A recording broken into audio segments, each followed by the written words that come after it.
Hi, it's Chris again with Nightfall Audiobooks. This time I am reading Silent Night 2. This is a favorite of mine. It's one of my favorite super chillers next to the original Silent Night, Bad Moonlight, and Goodnight Kiss. The Silent Night series is very fun because it shows the story from both points of view. You get a lot of Riva's point of view, and then you get a lot of antagonists and other characters' point of view. And that's not a super chiller thing. Bad Moonlight is a super chiller, and that's mainly from Danielle's point of view. You really learn to hate Riva. She is something. She's a pain. She's a total pain. I don't think she learned anything from the previous novel. I think she's just back to her old self again. And she's just as fun to hate in Silent Night 2 as she was to hate in the original. There is a third book, and I have not read that one yet. So when I read that, it'll be new for everybody. I have been meaning to do this for quite some time, and I can't wait to get started.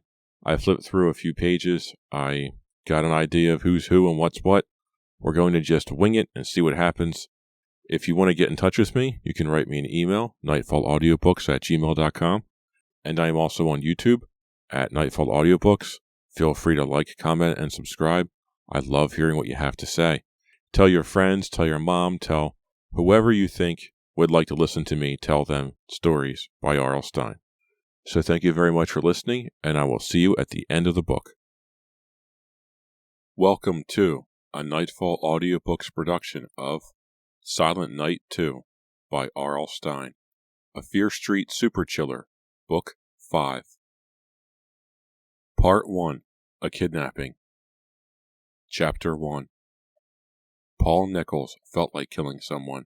He tapped both hands against the steering wheel and waited for the light to change. The stoplight glared at him, reflecting his anger, until the icy street and snow-covered trees and bushes seemed to glow red through the clouded windshield, angry red. The soft, familiar melody of Silent Night came on the radio, and he grabbed the dial and turned the music off with a bitter groan. Less than 2 weeks before Christmas, Paul thought, staring into the red glow of the traffic light. Cold air blew over his feet from the broken heater. Why did he even bother to turn it on? Nearly Christmas, and he had no job, no money, no nothing. Merry Christmas to me, he muttered under his breath. His stammer was back. It always came back when he was angry or tense. The light changed. He floored the gas pedal, and the old Plymouth squealed into the intersection, the smooth tire spinning over the ice. He had to slow down as he reached the center of town. Waynesbridge was known as Christmas Town because of its lavish decorations, which included a brightly decorated Christmas tree on every corner of Main Street. The shimmering lights only darkened Paul's mood. He slowed to a stop, allowing a family of 4 to cross the street. They were smiling, their faces red beneath their wool ski caps. The 2 kids were pointing to the window of Toy Village, the big toy store on the corner. Watching the father take the little boy's hand as they crossed, Paul thought of his family. Christmas was supposed to be a family time after all. But not for Paul. He hadn't seen his parents since he was 16, 2 years earlier. Not since he had dropped out of Waynesbridge High in his junior year. Hope to have a rotten Christmas, he muttered, squeezing the steering wheel harder until both hands ached. A few minutes later, he parked the car at the curb in front of his apartment building and climbed out. The late afternoon sky was scarlet, the red ball of a sun lowering behind a 2-story brick building. Paul's sneakers crunched over the small piles of hard, dirty snow as he jogged around to the back. The metal stairs clanged beneath him as he made his way to his apartment on the 2nd floor. Shivering beneath his brown leather bomber jacket, he pushed open the door and stepped inside. "Hey!" Diane Morris glanced up in surprise. She made no attempt to rise from the green vinyl couch. Paul's expression remained blank. "Diane, you here?" She let the copy of People drop from her hand. "Yeah, you don't mind, do you, Press? My mom and Dad. They're tearing into each other for a change. They're both so drunk, it's disgusting. I couldn't stay there." Paul grunted in reply. He tossed his jacket onto a chair and crossed the small room. An open bag of potato chips lay on the counter that separated the living room from the narrow kitchenette. He picked it up and stuffed a handful of chips into his mouth. "Did you get the job, Press?" Diane asked, sitting up. He shook his head. Her hopeful expression faded. She lowered her eyes to the floor. "What about the one at Pick and Pay?" "I'm not going to deliver groceries," he exploded, slamming the potato chip bag down on the counter. "I'm not a delivery boy." Okay, Press," she said softly. She crossed the room to give him a long, tender kiss. He pulled away impatiently, turning his back on her. "Press?" Diane pretended to be hurt. She had been going with him for 3 years. She was used to his outbursts. "Let me see your sneer," she asked, teasing. "Come on, let me see it." He could never stay angry at her. He curled his lip and turned, giving her his best sneer. Diane called him Press because he reminded her of Elvis Presley. He had the same straight black hair, which he wore with long sideburns. He had Elvis Presley's dark, romantic eyes. And he had the Elvis sneer, which she had once caught him practicing in front of a mirror. She laughed. "You could be a star, Press. You really could." "You're really stupid, Diane." He said it with a smile. "Yeah, because I hang around with you," she shot back. She stuck her tongue out at him. Diane rubbed her skinny arms through the thin pink sweater she wore over straight-legged black denim jeans. The light from the table lamp caught her white blonde hair tied back with a pink band. The black roots formed a dark, jagged line along her forehead. She studied Paul with her gray-blue eyes, her best feature. Before she had become a blonde, she had always thought of herself as mousy and plain. She was especially self-conscious about her 2 front teeth, which poked out. She hated it when Press called her Rabbit. He only did it when he wanted to annoy her. Diane was 17, a year younger than Press. She had graduated from Waynesbridge High the previous June with a solid C average. She could have gotten better grades, but it was impossible to study at home, since her parents were always drunk, always fighting. She spent most of her time at Press's shabby apartment. She hadn't been able to find a job either. "Oh, sigh," she declared, shaking her head. She dropped down on the couch. The vinyl cushion made a loud whoosh. She raised her eyes to his. "Now what are we going to do? Did you see any other ads in the paper?" Press shook his head. He carried the bag of potato chips over to the couch and sat down next to her. He stared at the bag as if studying it. "Well, we're broke," Diane continued. She poked him in the ribs. "How are you going to buy me that Jaguar you promised me?" He sneered. "Don't make me laugh." Diane bent to pick up the magazine. "I was just reading about a man and a woman who robbed an armored truck. You know, one of those little trucks that carries money from banks. They parked their car so that it blocked off the street and pretended to have a flat. When the armored truck stopped, they both pulled out automatic weapons. They got $6 million. Press shook his head. "Wow, good work." "Maybe we could do that," Diane suggested seriously. Diane had fantasies that the two of them would become big-time criminals. She was always coming up with schemes in which they performed wild, daring robberies, just like in the movies, and got away with millions. At first, Press had thought she was joking, making up stories to amuse herself. After a while, he realized that Diane was serious. She really believed they could get rich by pulling off a major crime. "What have we got to lose?" she asked, a familiar question. That's what she always asked. What have we got to lose? "Well, I've already lost one job," he replied bitterly, his fingers playing with a tear in the vinyl on the arm of the couch. Press thought about the job he had for nearly 2 years at Dalby's department store. Being a stockroom clerk wasn't exactly a glamorous job, but the pay was enough to live on, and from time to time he had been able to steal some nice items, a leather bomber jacket, a watch, a portable TV. Not a bad job at all. But then, one of the security guards had caught him with a portable cassette player under his jacket, and that was the end of the job. Press had been taken to Robert Dalby himself. Dalby himself. Dalby liked to lecture employees caught stealing before he fired them. What a jerk. Press had been so angry he couldn't even stammer out an excuse. Dalby's face turned red, bright red, and Press had to hold himself back, had to keep his hands stuffed tightly in his jeans pockets, had to fight off the impulse to grab Dalby by the throat, to strangle him with his own silk necktie. Press hadn't been able to find another job. It had been nearly 3 months. 3 months of anger and rejection. Diane's voice broke into his bitter thoughts. He realized she had been talking to him, but he hadn't heard a word. "So?" she asked impatiently. "Did you?" "Did I what?" Press asked. The potato chip bag was empty. He crinkled it into a ball and tossed it across the room. "Did you scout out Dalby's house?" Diane demanded. Her eyes narrowed at him, questioning him.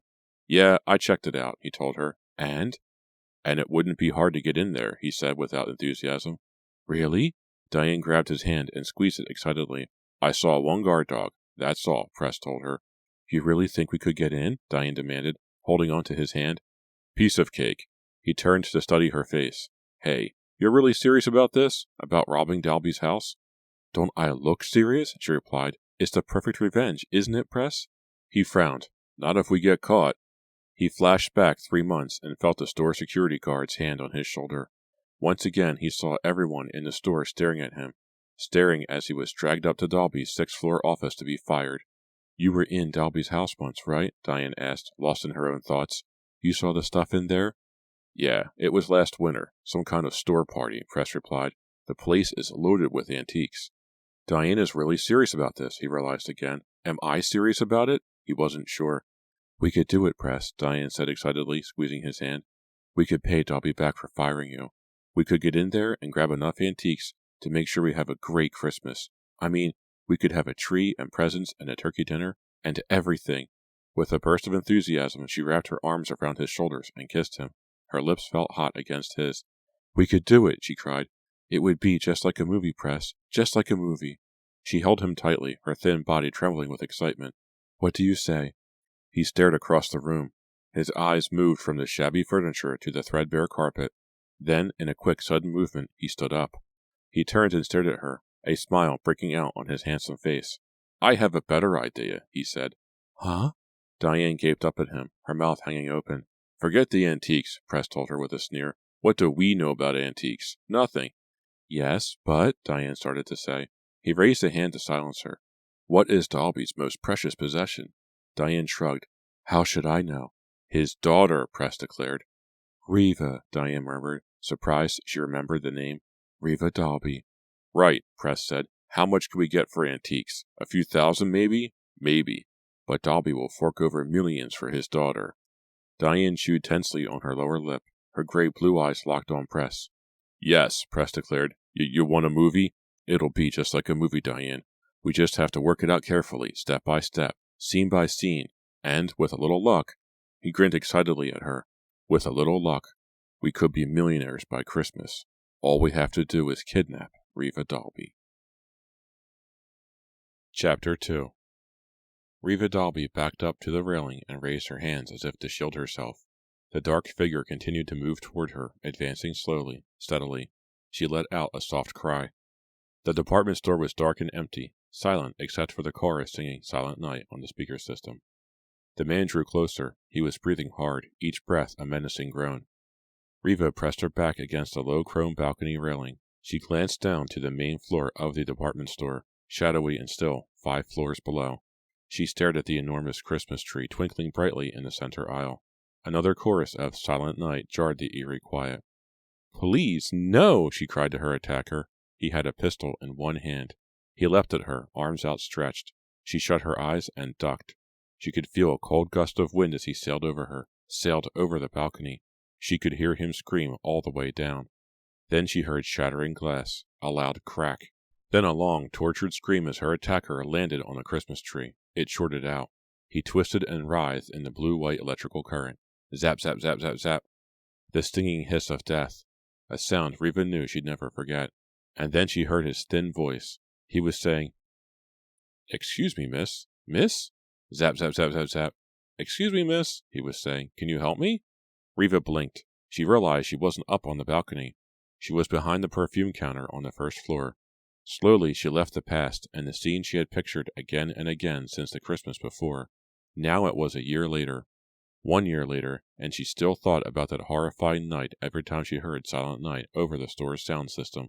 She couldn't help but remember. Can you help me, miss? The voice finally cut all the way through her thoughts. She was facing a middle-aged man with thinning gray hair. He was wearing a brown overcoat and carrying a worn leather briefcase. From the impatient frown on his face, she could tell he had been trying to get her attention for some time. Do you work here? He asked, staring at her with gray, watery eyes. No, I just like to stand behind the counter, Riva replied, rolling her eyes, cold blue eyes that grew colder, as she gazed at the man's threadbare overcoat. Could you help me choose a perfume? He asked, staring down at the shiny glass bottles inside the display case. For you? Riva demanded with a scornful laugh. The man blushed. No, of course not. For my wife. Sorry, I'm on my break. Riva turned away from him. She lowered her gaze to an oval mirror on a counter and began pushing at her wavy red hair with one hand. On your break? But the store just opened, the man declared, his face growing even redder. Riva didn't look up from the mirror. I don't make the schedules, she said. She stared at his face in the mirror, enjoying his angry, helpless expression. She had to struggle to keep from laughing aloud. The man took a deep breath. Listen, miss, couldn't you help me? You seem to be the only salesperson in this department. I've got to be at work in 10 minutes. Sorry, store rules, Riva replied, yawning into her hand. But, really. Riva turned to face him. Her eyes rolled scornfully over his unstylish brown overcoat, his shabby briefcase. "You probably do better in a bargain basement," she told him. "The stairs are right over there," she pointed. The man uttered an exasperated cry. He angrily jerked his briefcase off the counter and stormed toward the exit. "What is his problem?" Riva asked herself, laughing. "I was just trying to help the poor geek save a little money." Riva's laughter was cut short by someone noisily clearing her throat behind her. Riva turned to see Arlene Smith, the cosmetics department supervisor, glaring at her disapprovingly, her bony arms crossed tightly in front of her gray suit jacket. "Riva, you were inexcusably rude to that customer," Ms. Smith, as she liked to be called, said through clenched teeth. "He'll probably survive," Riva replied dryly.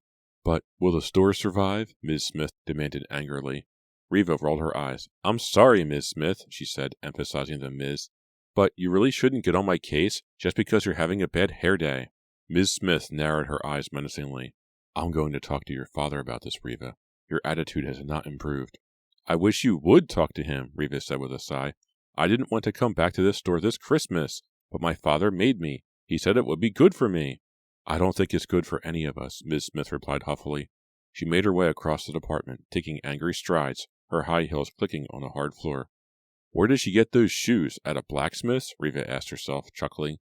She raised her hands and examined her nails. They were long and perfect, and the night before she had coated them with a new shade of purple. Just for fun, she had put a black dot in the center of each nail. She knew it would drive Ms. Smith crazy.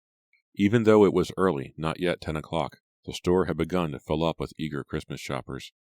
Riva watched a very plump woman across the aisle, trying to squeeze between two racks of pocketbooks. "How about eating a salad once in a while?" she called to the woman, knowing she couldn't be heard over the din. Riva reached under the counter and pulled up the tall bottle of Evian water she kept there.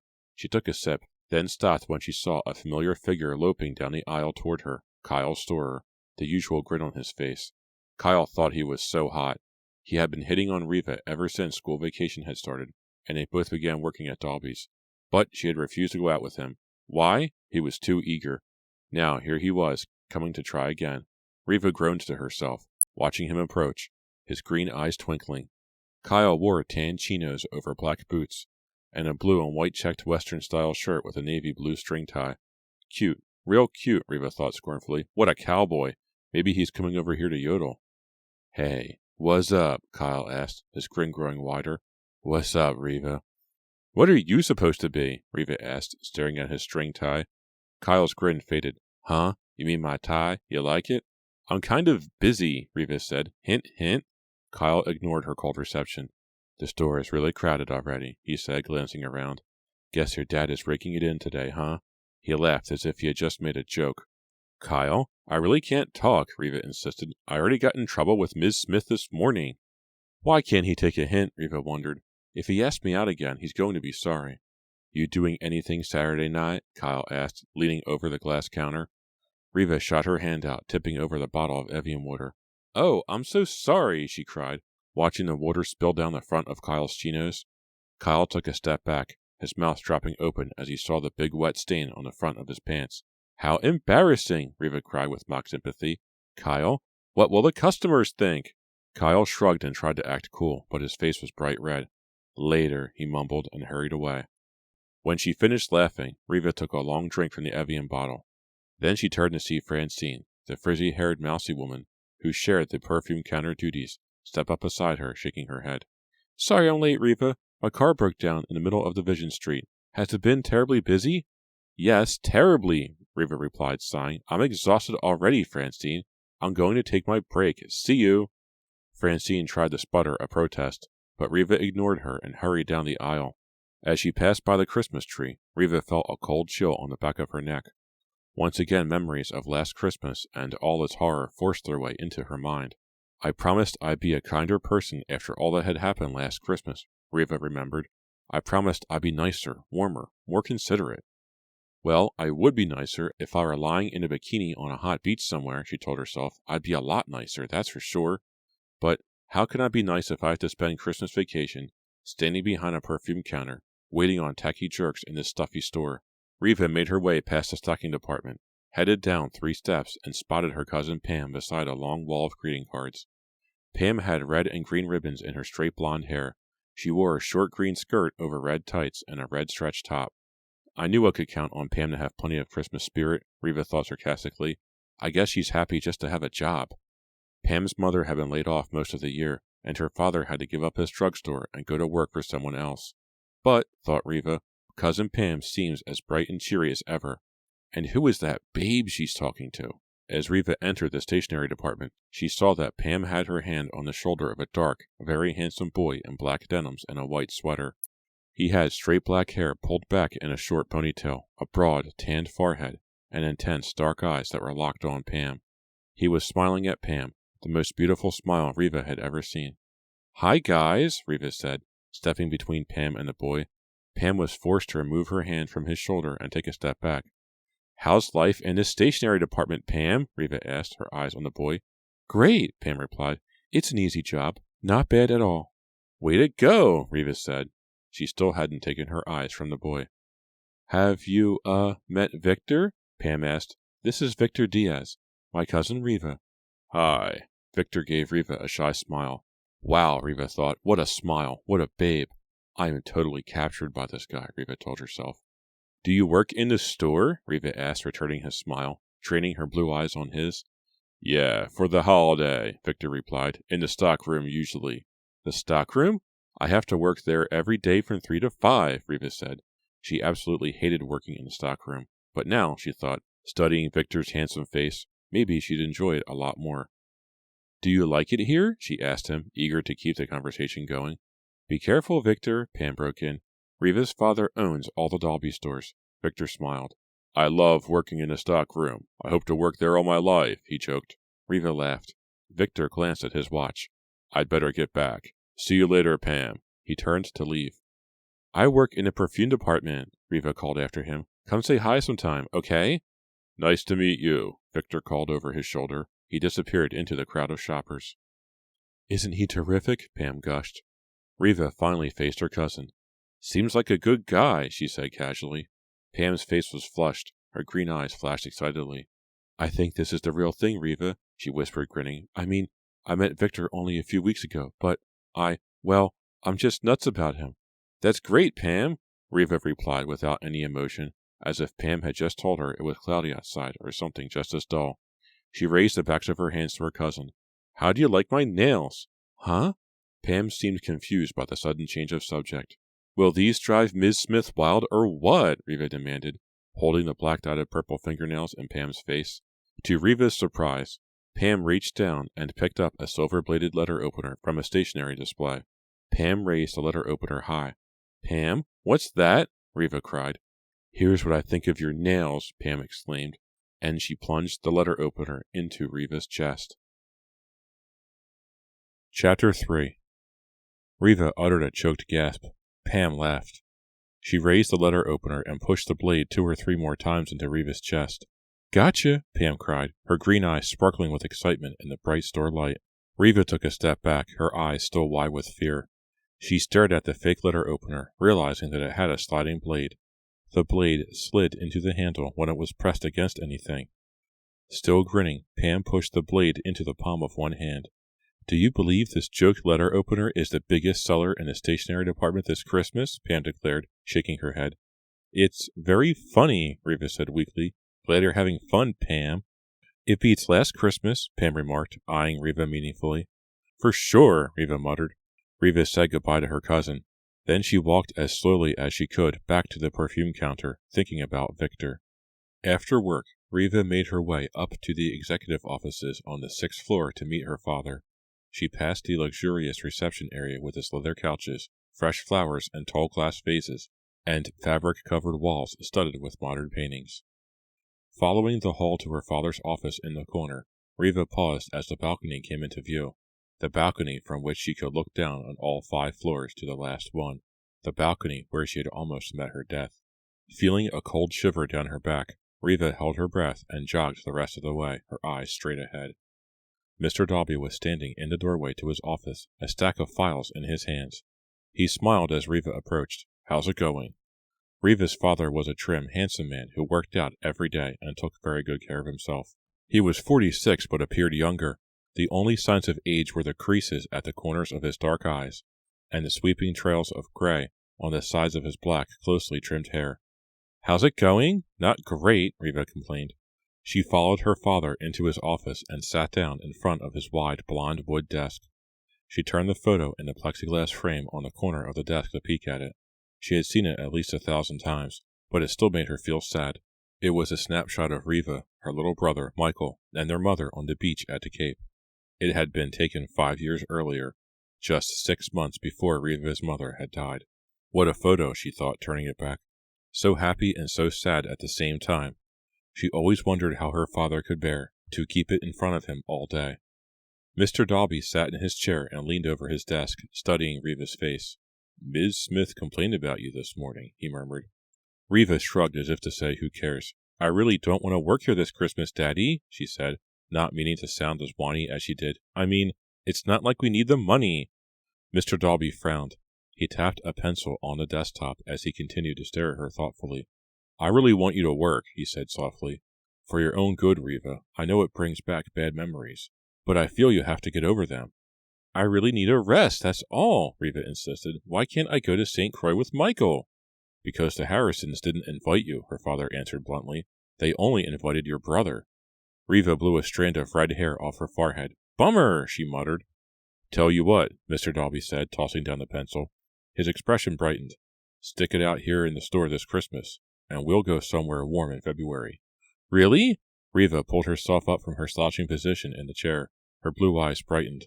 And you can take a friend along, he added. You can't get a better offer than that. Riva laughed. Is this what you might call a bribe? Mr. Dalby nodded. Yes, it's definitely a bribe. Riva jumped up, leaned over the desk, and kissed his cheek.